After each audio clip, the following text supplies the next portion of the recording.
want to read a couple texts, and then we're going to get to the college football playoff meetings and what they're discussing. They are in Dallas this week.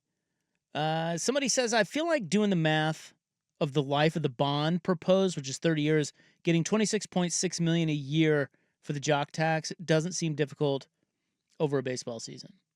Yeah, I mean, I don't know. I'm no economist. This is stuff where like you're speaking Japanese. But we don't know the tax rates. It's a fair question to ask. Will it cover the $800 million? My bigger question is, even if it covers the $800 million, where's the other money for the ballpark going to come from? These are all questions they need to answer. I want baseball to Portland, but the ownership thing is weird, gives me pause, and I'm a little cynical because of that. Why not come out publicly? It's weird, right? No, it is not weird if you know the details. And like I said, I think that stuff is out there.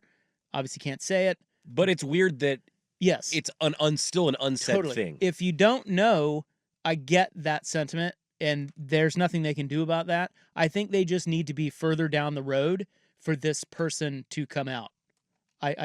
Or group of people. That's what I think. Then again, that's just my opinion. I'll always remember when we were on track for MLB for my entire lifetime.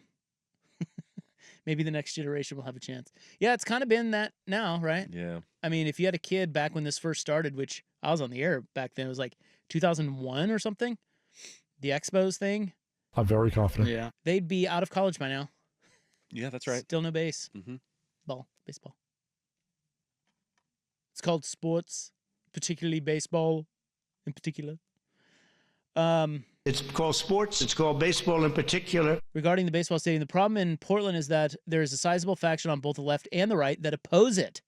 Conservatives who oppose any kind of government spending, and a left-wing faction who sees sports as just more bread and circus. Attach a 50-cent fee per ticket sold that goes to popular charity or towards more people will be on board. Yeah, no, believe it or not, I'm actually quite stunned at how many people are against it around here. And I don't think stunned is the right word, but again, that just kind of thing. That to me fits the vibe of this city's political climate. It's like, unless it does something for me or advances something that's important to me, it's not worth anything. Well, it's just baseball. Like, I guess if it's not beloved, people are against it. So it's like, that's lame. I mean, why can't we have something that is a net positive for the community? And maybe it's not your thing. It's a big deal. Yeah, I agree with that sentiment. I think one of the problems in Portland really is, and this is a deeper conversation we don't need to get into, but I just think that people are not as like-minded. I mean, I know there's, you have your Portland hippie faction, and you have, like this guy said, a lot of other people who aren't that, and you have a lot of different special interest groups, and you have a lot of different cooks in the kitchen here.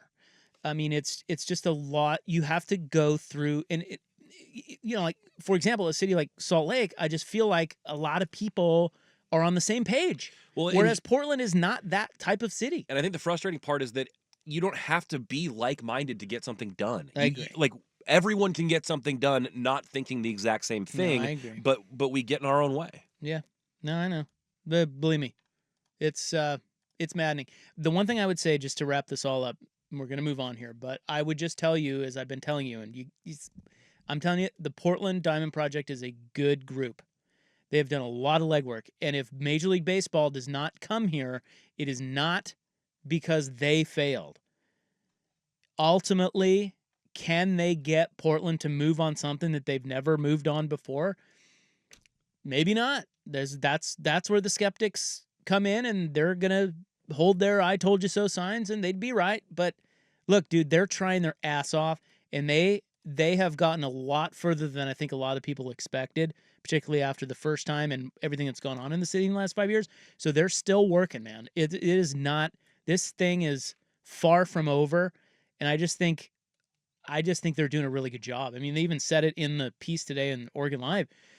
They have done a really good job of lobbying, which I said the other day, because for the Senate to pass that, there was even one of the lawmakers was quoted in there saying, hey, look, I don't think the finances work, but I'm going to vote for it anyway because there's really no downside. And that's just it. Why not push until we get to the point where, like, the rubber hits the road and you can pull the ripcord anytime you want. But why not try to see if we can work this out. Get And that's what there. they're doing. Yeah. I think that's what they're doing. Again, just a lot of what That's what they're doing, but it's not what collectively maybe we are doing. well, there's a lot of skeptics, but that's okay. There's going to be a lot of fair questions. Like I said, I think the key here is that we're learning that it is getting down to crunch time. And by crunch time, I'm not talking about a few days or a few months. I'm talking about, like Craig Cheek said, like 18 months. It's a long time, but it's closing in. The pressure's on. A lot of these questions need to be answered, and that's what they're working on. I'm just telling you, that's a good group. So hopefully they will come out and get people excited again at some point here over the next 6 months. They did say on the ownership thing he hopes to have something by 2026 to announce on that front. So, again, we just kind of have to wait.